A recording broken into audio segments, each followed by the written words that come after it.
Seperti kita ketahui bahwa accounting itu mempunyai banyak section, mempunyai banyak bagian-bagian yang bekerja di dalam membantu seorang pimpinan, chief accountant, financial controller di dalam membuat suatu laporan di masing-masing section dan akan menjadi bahan di laporan report secara keseluruhan. Baiklah teman-teman, masih kita bahas di sini adalah tentang akuntansi perhotelan, di mana di kesempatan kali ini, di pembahasan kali ini, kita akan berbicara, kita akan bahas mengenai purchasing. Apa sih sebenarnya purchasing itu? Apa tugas pokoknya? Apa sebenarnya fungsinya dalam akuntansi perhotelan itu? Nah, untuk itu mari kita bahas bersama-sama, tentunya di sini saja.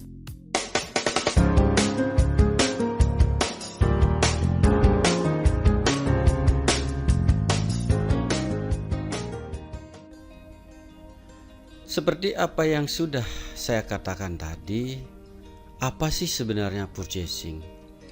Purchasing itu adalah bagian dari Departemen Accounting, merupakan section yang ada di Accounting Department yang bekerja atau mempunyai tugas adalah menyediakan barang atau jasa yang diperlukan oleh seorang user. Nah, siapa itu user? Juga sudah kita bahas di pembahasan sebelumnya, yang memerlukan, yang akan menggunakan barang tersebut. Itu adalah user. Purchasing sebagai bagian daripada pengadaan barang maupun jasa, dan tentunya dengan memperhatikan kualitas barangnya, kuantitas barangnya, harga barang tersebut, dan sampai dengan waktu pengiriman.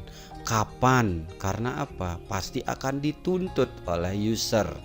Barang ini harus ada hari ini.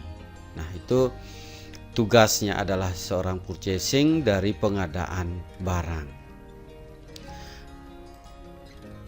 Dari definisi tersebut kita bisa menyimpulkan bahwa tugas pokok dari purchasing, dari definisi, dari pengertian yang kita jabarkan tadi, mungkin kita bisa mengambil suatu kesimpulan bahwa apa sih sebenarnya tugas pokok dari purchasing itu.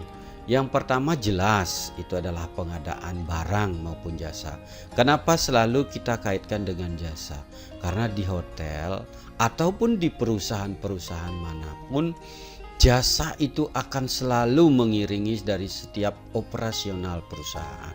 Karena pasti akan ada pengurusan selain memerlukan barang. Ya, itu yang bisa kita berikan sementara. Nah, dari pengadaan barang ini apa tentunya yang harus diperhatikan oleh purchasing? Mencari penawaran kaitannya dengan kualitas dari barang. Barang yang diperlukan oleh user ini kan pengadaannya purchasing. Apa sebenarnya yang harus diperhatikan? Pertama adalah mencari kualitas barang ini, penawaran-penawaran dari kualitas barang yang akan diperlukan oleh user itu. Nah, terus mengecek kuantitas dari barang yang diajukan user. Dari kebutuhan barang itu, berapa kebutuhan yang harus kita order ke pihak yang ketiga. Itu dicek oleh seorang purchasing. Kemudian menentukan harga. Harga ini sangat penting. Itu harus dicarikan penawaran dengan harganya berapa. Dan order barang atau jasa itu. Jadi setelah melalui proses ini, baru terakhir adalah mengorder barang ataupun jasa yang diperlukan oleh user. Namun dalam kegiatan atau bekerja sehari-hari sebagai seorang purchasing, tidak cukup hanya tersebut di atas. Nah, poin pokoknya seperti di atas, namun kenyataan yang sering terjadi sebagai seorang purchasing, banyak tugas dan fungsi dari purchasing itu adalah salah satunya kita harus menentukan supplier. Berapa supplier kita harus punya, berapa supplier harus kita perlukan untuk perbandingan dari harga-harga dari barang yang akan diperlukan oleh user. Itu purchasing itu kompleks sekali permasalahannya pada saat kita melakukan untuk kontak dengan user, untuk kontak dengan pihak ketiga, supplier ataupun vendor. Nah, kita lanjut dulu. Supplier. Nah, sekarang kita karena menyinggung masalah supplier, apa sih sebenarnya supplier itu? Supplier itu adalah bentuk usaha. Jadi perusahaan yang berusaha, yang mempunyai usaha. Nah, itu bentuk usaha yang menyediakan kebutuhan barang atau jasa dari usaha perhotelan. Karena kita berbicara masalah hotel, ya jelas supplier itu berhubungan dengan penyediaan barang untuk operasional dari usaha perhotelan. Sehingga antara purchasing dengan supplier ataupun vendor itu adalah dua hal yang tidak bisa kita pisahkan. Nah, karena dari supplier-supplier inilah yang akan membantu jalannya operasional dari suatu hotel. Namun sebelum kita melakukan langsung memerlukan barang kepada supplier itu, tentunya ada kerjasama yang harus dilakukan, yang harus diawali dengan persetujuan. Kerjasama ini terjadi karena adanya persetujuan dengan menerbitkan surat kontrak kerjasama yang ditandatangani oleh kedua belah pihak. Kalau di pihak hotel itu dikuasakan kepada seorang purchasing manager, meskipun dalam perjalanannya harus memerlukan advice atau acknowledge dari pimpinan, dalam hal ini chief accountant, financial controller ataupun langsung kepada general manager. Itu harus ada surat perjanjian kerjasama karena menyangkut masalah harga. Di situ dilihat ada diskon yang diberikan ataupun ada kondisi-kondisi lain yang bisa diberikan oleh supplier kepada hotel. Itu tercantum di dalam kontrak. Nah, langsung kita juga sekarang berbicara mengenai proses pengadaan barang. Sedikit kita berbicara tadi mengenai purchasing, sekarang pengadaan barang itu prosesnya bagaimana? Dari mana sih kita akan mengawali dari pekerjaan proses pengadaan barang itu? Dalam operasional hotel, kebutuhan akan barang itu akan diproses oleh purchasing. Nah, itu udah biasa, udah kita sebutkan berulang kali. Nah, kebutuhan akan barang ataupun jasa akan diajukan oleh user. User departemen yang memerlukan barang itu akan mengajukan, saya perlu barang ini, saya memerlukan jasa ini. Itu diajukan oleh seorang user. Nah, user ini biasanya kalau memerlukan barang itu akan menerbitkan purchase request, PR ya. Sering di hotel itu apa sih PR gitu. Bukakan PR gitu, purchase request. Karena dalam hal ini kembali kita jelaskan sedikit, purchasing itu sih sebenarnya artinya adalah pembelian. Purchase request. Jadi user akan membuat purchase request. Bagaimana alurnya sekarang? Bagaimana prosesnya? Nah, purchase request akan di purchase request itu menunjukkan jenis barang yang akan diorder itu kan ditulis apa keperluannya, barang apa yang harus dibeli.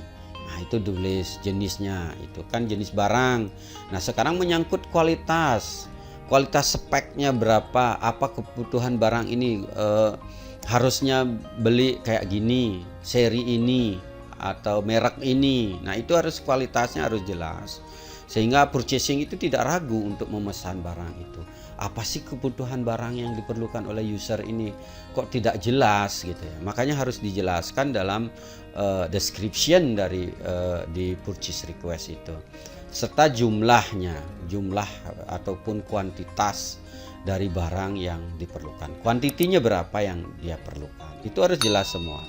Baru kemudian dari purchase request ini yang menerangkan apa barang itu, untuk apa barang itu dibeli juga harus dijelaskan, bahwa untuk penggantian dari mesin ini, untuk spare, bisa jadi seperti itu. Kita bikin seperti itu supaya jelas peruntukannya akan keperluan barang itu. Dan terakhir adalah tentunya disertai dengan tanda tangan user.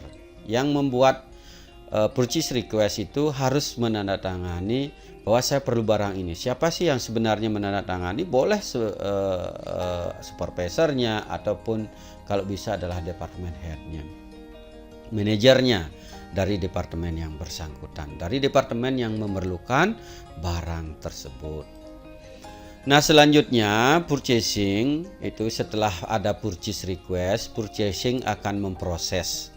Setelah diterima purchase request ini, PR ini, purchasing kemudian melihat barang apa yang diperlukan, mereknya apa, jenisnya apa, seri apa. Nah, itu kan tercantum di situ berapa keperluannya. Udah dilihat oleh purchasing ini, makanya dia bisa selanjutnya mencari penawaran kepada supplier mana atas barang ini.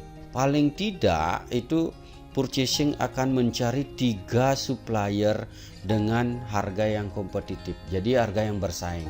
Harga yang akan mana yang lebih murah akan diberikan oleh supplier itu. Jadi di situ akan menunjukkan supplier mana dengan spek, dengan seri, dengan merek yang sama. Ketiga supplier ini perbandingan harganya gimana? Kompetitif, bersaing. Jadi harga yang mana yang kita akan pakai, tentunya pasti harga yang paling murah yang akan kita, dengan jenis barang yang sama.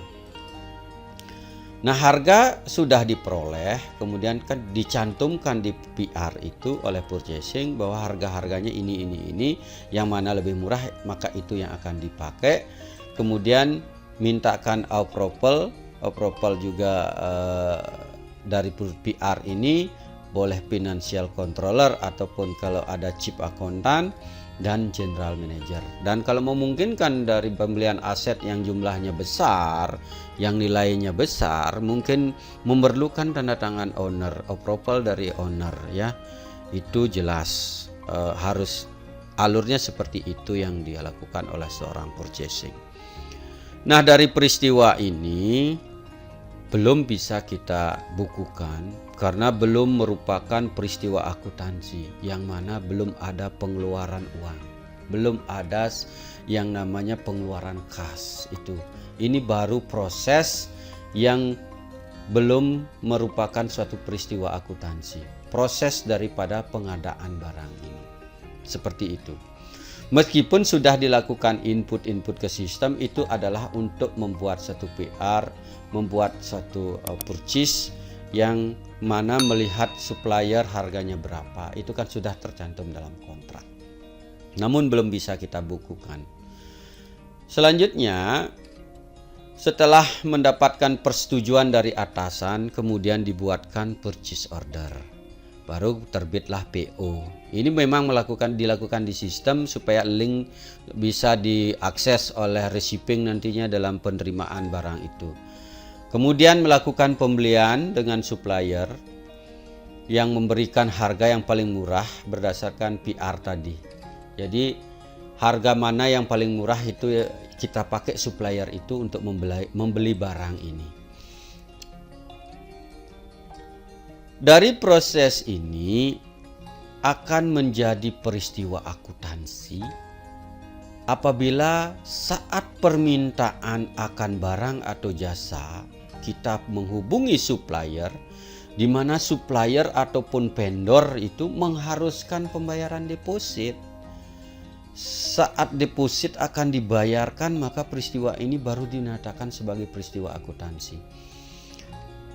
Sering kejadian meskipun punya kontrak, apalagi yang belum punya kontrak dengan supplier ataupun vendor, maka kita diwajibkan umpamanya 30% deposit, 40% deposit ataupun sampai 50% deposit, baru barang itu akan dikirimkan atau jasa itu baru dikerjakan oleh vendor ataupun supplier tersebut. Nah, di sini saatnya General Kasir akan melakukan pembayaran ataupun saatnya purchasing melakukan pembayaran, membayar sejumlah deposit, itu sudah merupakan peristiwa akuntansi. Apa yang harus kita lakukan? Nah, jurnalnya adalah purchase contract deposit, debitnya. Boleh kalau dalam kebijakan hotel itu di dalam sistem pada saat create ke sistem COA chart of account-nya namanya yang berbeda. Yang jelas ini sebenarnya adalah account titipan karena ini kita mengeluarkan biaya, kita mengeluarkan uang, itu belum bisa kita nyatakan itu adalah sebagai biaya. Kita titip dulu deposit itu ke account-nya di debit. Kalau saya sendiri adalah purchase contract deposit. Jadi deposit yang kita bayarkan ke supplier atas barang yang akan kita pesan. Dan kreditnya apa? Tentunya adalah cash. Kalau kita membayar cash, bank kalau kita melakukan transfer. Nah, terus selanjutnya setelah kita deposit ini kita bayarkan, seperti apa yang saya katakan bahwa kita belum bisa mengalokasikan sebagai biaya maupun beban. Belum bisa kita melakukan cost ataupun expenses, menyatakan itu adalah cost ataupun expenses. Belum dialokasikan, Pak. Karena barang atau jasa itu belum kita terima. Belum kita bisa menerima manfaat dari apa yang kita order.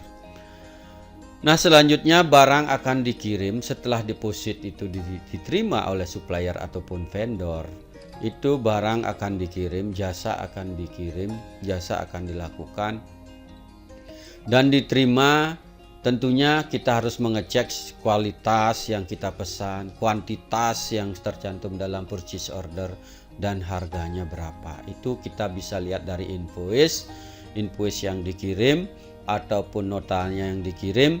Kita bisa cocokkan dengan purchase order kita, apakah sudah sesuai kualitas, terutama kualitas dari barang itu apakah sudah sesuai dengan yang kita order.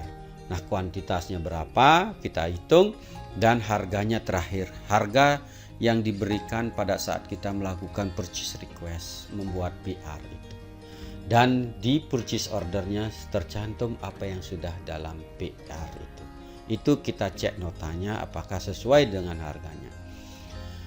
Nah, setelah itu baru dilakukan pelunasan kalau memang kita tidak diberikan kredit. Pastinya tidak diberikan kredit karena kita sudah membayar deposit sebelumnya. Peristiwa di mana kita melakukan pelunasan tersebut bisa kita langsung bukukan, kita jurnal. Ini sudah langsung masuk ke dalam biaya ataupun beban di debit, kemudian ada cash atau bank di kredit karena pengeluaran uang. Ini gambaran secara umum, teman-teman. Kalaupun nanti sebenarnya tidak langsung berbiaya atau beban, nanti cost control lah yang akan melakukan itu. Jadi di sistem itu sebenarnya tidak langsung ke biaya beban, tapi secara umum jurnalnya seperti ini. Secara kita belajar dalam akuntansi, pengeluaran uang itu adalah untuk mendapatkan barang atau jasa adalah cost atau expenses, debitnya pengeluaran, di kreditnya adalah pengeluaran kas atau bank itu. Nah, selanjutnya begitu pula deposit yang sudah kita bayarkan sebelumnya, yang kita sudah alokasikan titip di satu account, itu kita akan juga jurnal akan menjadi biaya juga, menjadi expense dan cost di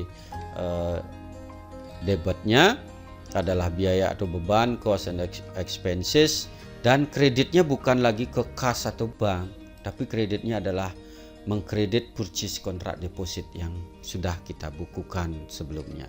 Nah, jadi purchase contract deposit ini akan debit kredit, jadi dia nol kembali pada saat kita melakukan pelunasan. Itu sudah menjadi beban ataupun biaya dari barang itu kita alokasikan sebagai beban, sebagai cost dan expenses.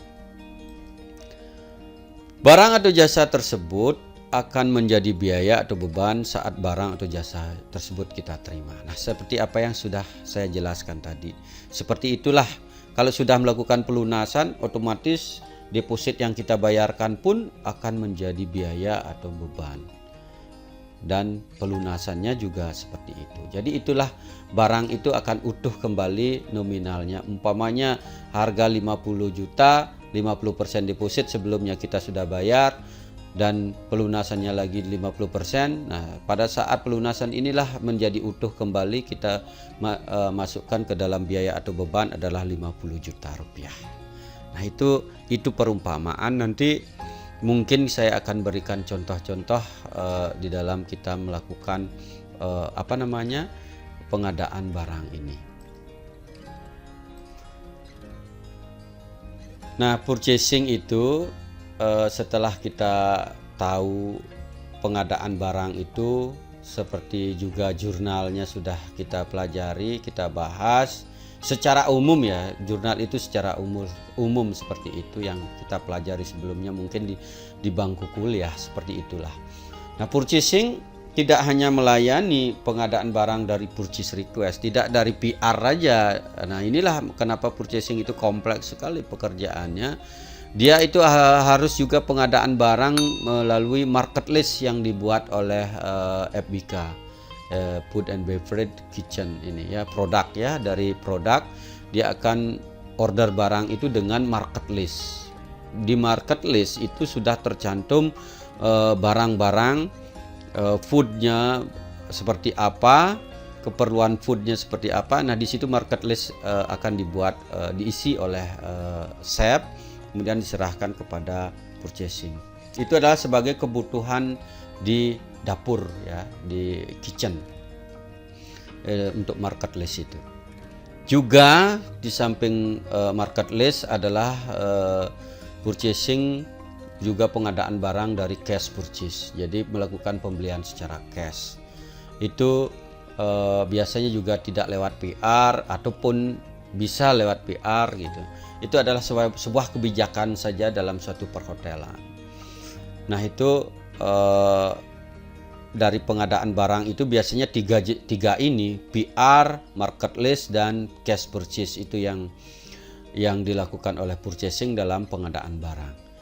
Nah, kalau kita berbicara masalah volume dari pekerjaan seorang purchasing, itu biasanya kalau hotel itu di atas 100 kamar, itu akan kewalahan kalau seorang purchasing, satu orang purchasing. Biasanya ada dibantu oleh yang namanya buyer.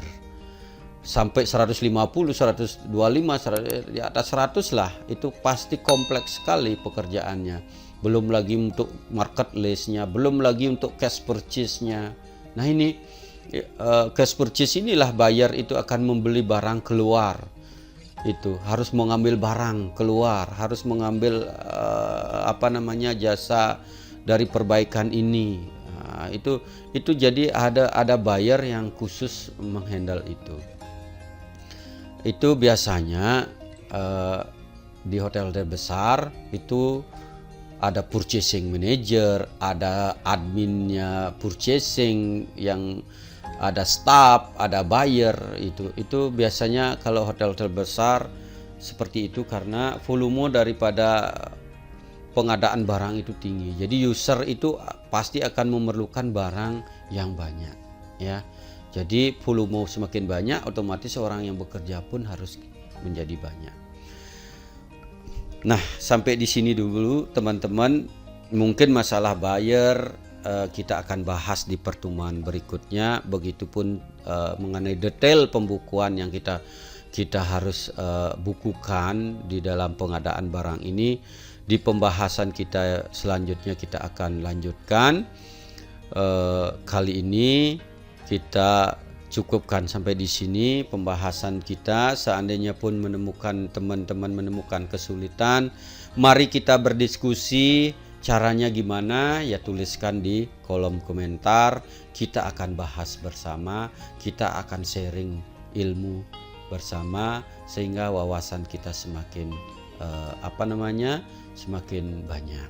Nah, itu karena ilmu itu berdasarkan pengalaman itu sangatlah penting.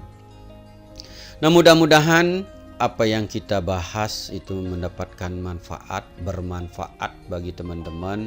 Mohon yang belum mensubscribe tolong di-subscribe, di-like, di-share. Kalau itu bermanfaat bagi teman-teman, mohon di-share ke teman-teman ataupun saudara-saudara yang lain. Kita akan bertemu pada pembahasan berikutnya.